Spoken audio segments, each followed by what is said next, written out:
Morning બ્રેકફાસ્ટમાં ખાઈ શકાય તેવો હેલ્ધી અને ટેસ્ટી નાસ્તો તેમજ વેટ લોસમાં પણ ખાઈ શકાય તેવો સોજી અને વેજીટેબલથી ભરપૂર એવા નાસ્તાની રેસિપી છે તે આજે હું તમારી સાથે શેર કરવાની છું. તો વિડીયોને એન્ડ સુધી જોવાનું ભૂલશો નહીં.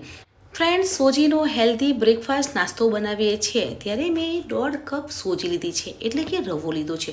તમારી પાસે જે પણ રવો મોટો કે નાનો હોય તે તમે લઈ શકો છો.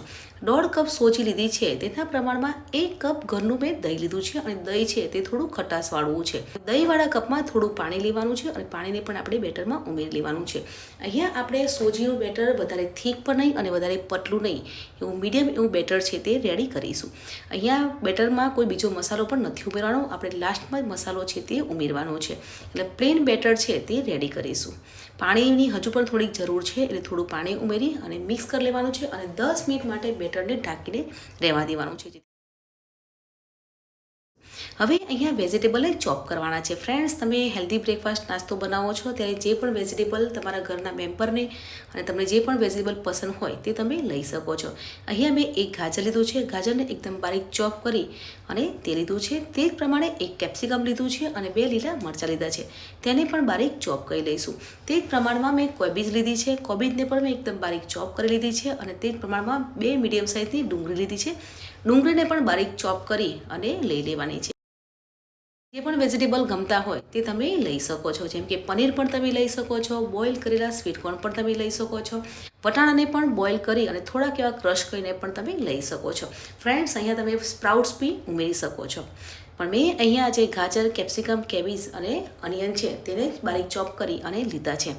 હવે વેજીટેબલ છે તે સરસ એવા ચોપ થઈ ગયા છે, તો બધા જ વેજીટેબલને આપણે સોજીના બેટરમાં લઈ લેવાના છે અને સારી રીતે મિક્સ કરી લઈશું. વેજીટેબલને બેટરમાં ઉમેરવાથી બેટર છે તે થોડું ઘટ થશે, એટલે થોડું પાણી ઉમેરવાનું છે અને બેટરને થોડુંક એવું પતલું કરવાનું છે. હવે મસાલો કરવાનો છે, તો મસાલામાં અડધી ચમચી હળદર પાવડર, લાલ મરચું, ચપટી હિંગ ઉમેરવાની છે, ધાણા જીરું પાવડર, સ્વાદ પ્રમાણે મીઠું ઉમેરવાનું છે અને ગરમ મસાલો 1.5 ચમચી જેટલો ઉમેરવાનો છે અને મસાલાને સારી રીતે મિક્સ કરવાનું છે. જો તમને સ્વીટમાં જોઈતું હોય થોડું, તો તમે થોડી ખાંડ પણ લઈ શકો છો, પણ મેં ખાંડ છે તે સ્કીપ કરી છે. બધા જ મસાલાને સારી રીતે મિક્સ કરી લેવાના છે અને એક પરફેક્ટ બેટર છે તે રેડી કરીશું. પાણી ઉમેરી અને બેટરને થોડુંક એવું પતલું કરીશું. તમે જોઈ શકો છો કે આ રીતનું બેટર છે તે હોવું જોઈએ. ફ્રેન્ડ્સ, તમે જરૂરથી એકવાર ટ્રાય કરજો, બહુ સરસ બનીને તૈયાર થાય છે. તમે મોર્નિંગ બ્રેકફાસ્ટમાં પણ નાસ્તો છે તે સર્વ કરી શકો છો, વેટ લોસમાં પણ તમે આ નાસ્તો છે તે બનાવી શકો છો અને બાળકોને લંચ બોક્સમાં પણ તમે નાસ્તો છે તે બનાવીને આપી શકો છો. હવે એક લીંબુ લેવાનું છે અને લીંબુનો જ્યુસ છે તે પણ ઉમેરી અને સારી રીતે મિક્સ કરી લેવાનું છે. લીલા ધાણા ઉમેરી અને સારી રીતે મિક્સ કરી લેવાનું છે. તો પરફેક્ટ એવું સોજીના નાસ્તાનું બેટર છે તે રેડી થઈ ગયું છે. પણ ફ્રેન્ડ્સ, ચિલ્લા છે તે એકદમ ક્રિસ્પી અને સોફ્ટ હોય તો ખાવાની મજા જ કંઈક અલગ જ હોય છે. તો બેટર તો રેડી થઈ ગયું છે. તો હવે આપણે ચપટી ખાવાના સોડા લેવાના છે, જે મીઠા સોડા આવે છે તે ઉમેરવાના છે. પણ જો તમારે મીઠા સોડા ના ઉમેરવા હોય તો ઈનો પણ લઈ શકો છો, પણ મારી પાસે મીઠા સોડા છે તે છે, એટલે હું ચપટી એવા મીઠા સોડા ઉમેરી અને સારી રીતે મિક્સ કરી લઈશ. સોડા ઉમેરવાથી આપણા ચિલ્લા છે તે એકદમ સોફ્ટ બનશે અને ઉપરથી ક્રિસ્પી બનીને તૈયાર થશે. સોજીનો નવો જ નાસ્તો બનાવીએ છીએ તો તેનું બેટર છે તે પરફેક્ટ, ટેસ્ટી અને ચટપટું બનીને તૈયાર થઈ ગયું છે. તો આપણે હવે ચિલ્લા બનાવીશું. તમે ચિલ્લા પણ કહી શકો છો, તેને ઉત્તપમ જેવું પણ કહી શકો છો. તો બેટર છે તે આ રીતની થિકનેસ હોવી જોઈએ અને પરફેક્ટ એવું બેટર છે તે રેડી થઈ ગયું છે. તો હવે ગરમા ગરમ સોજીના ચિલ્લા રેડી કરીશું. તો ચિલ્લા બનાવવા માટે નોનસ્ટિક પેન લેવાની છે. તમારી પાસે નોનસ્ટિક પેન ના હોય તો કઢાઈ આવે છે તેમાં પણ તમે બનાવી શકો છો. હવે થોડુંક તેલ લેવાનું છે અને તેલ ગરમ થઈ જાય પછી સફેદ તલ લેવાના છે અને તેની ઉપર બેટર લઈ લેવાનું છે. અને બેટર વધારે જાડું નથી રાખવાનું, થીક રાખવાનું છે. બહુ પતલું પણ નહીં અને બહુ જાડું નહીં, એવું થીક રાખવાનું છે. સોજીના ચિલ્લા બનાવ્યા છે ત્યારે એક બાજુ ક્રિસ્પી થયા છે કે નહીં એ ચેક કરી લેવાનું છે. એટલે 2 મિનિટ માટે ધીમા તાપે થવા દેશો તો સરસ એવા ક્રિસ્પી થઈ જશે અને તેને ફેરવી અને બીજી સાઈડથી પણ થવા દેવાના છે. પણ હજુ પણ આપણો ચિલ્લા છે તે થોડોક એવો કાચો છે, એટલે ઢાંકીને થવા દઈશું.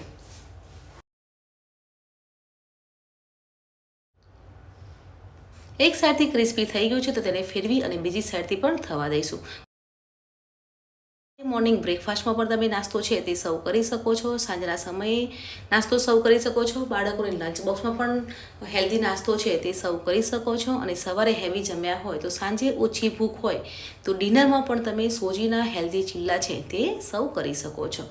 ખાવામાં એકદમ ટેસ્ટી લાગે છે અને સોફ્ટ અને ક્રિસ્પી એવા સોજીના ચીલા છે તે બનીને તૈયાર થાય છે. તમે જરૂરથી એકવાર ટ્રાય કરજો અને મને કમેન્ટમાં જરૂર બતાવજો કે તમને આજની મારી રેસીપી કેવી લાગી. તો આપણા સોજીના ચીલા છે તે બંને સાઈડથી સરસ એવા ક્રિસ્પી થઈ ગયા છે, તો તેને એક પેનમાં લઈ લઈશું. તે જ પ્રમાણે આપણે બીજા બધા ચીલાને રેડી કરી લઈશું, અને ચીલા ગરમા ગરમ ખાવાની વધારે મજા આવે છે. તો તે જ રીતે પેનમાં થોડું તેલ લેવાનું છે. તમારે તેલ ના લેવું હોય અને હેલ્ધી બનાવવા હોય તો તમારે તેલને સ્કીપ કરવાનું છે. ફ્રેન્ડ્સ, તમારે તેલનો યુઝ ના કરવો હોય તો તેલને સ્કીપ પણ કરી શકો છો, કેમ કે આપણે પેન છે તે નોનસ્ટિક લીધી છે એટલે અહીંયા ચીલા બનાવીએ છીએ ત્યારે નીચે ચોટતા નથી. પણ મેં એ થોડુંક એવું તેલ લીધું છે. તેલ ગરમ થઈ જાય પછી બેટરને આ રીતે પાથરી લેવાનું છે અને ઉપરથી સફેદ તલ ઉમેરી અને બંને સાઈડથી સરસ એવા ક્રિસ્પી થાય ત્યાં સુધી થવા દેવાનું છે. તમે જોઈ શકો છો કે એક સાઈડથી સરસ એવા આપણા સોજીના ચીલા છે તે ક્રિસ્પી થઈ ગયા છે. ગરમા ગરમ સોજીનો હેલ્ધી નાસ્તો છે તે બનીને તૈયાર થઈ ગયો છે. ફ્રેન્ડ્સ, મેં ચીલા સાથે ટોમેટો કેચઅપ સર્વ કર્યો છે અને મસાલા દહીં સર્વ કર્યું છે. તમે ગ્રીન ચટણી પણ સર્વ કરી શકો છો. તો મોર્નિંગમાં હેલ્ધી બ્રેકફાસ્ટ નાસ્તો તેમજ વેટ લોસમાં પણ ખાઈ શકાય અને ડિનરમાં પણ સર્વ કરી શકાય તેવા સોજીનો હેલ્ધી નાસ્તો છે તે બનીને તૈયાર થઈ ગયો છે. તો આજની મારી હેલ્ધી રેસીપી કેવી લાગી કમેન્ટ જરૂર કરજો. વિડીયોને લાઇક કરો, શેર કરો અને ચેનલને સબસ્ક્રાઈબ કરો. મળીએ છીએ નવી આસાન રેસીપી સાથે. ત્યાં સુધી બાય બાય.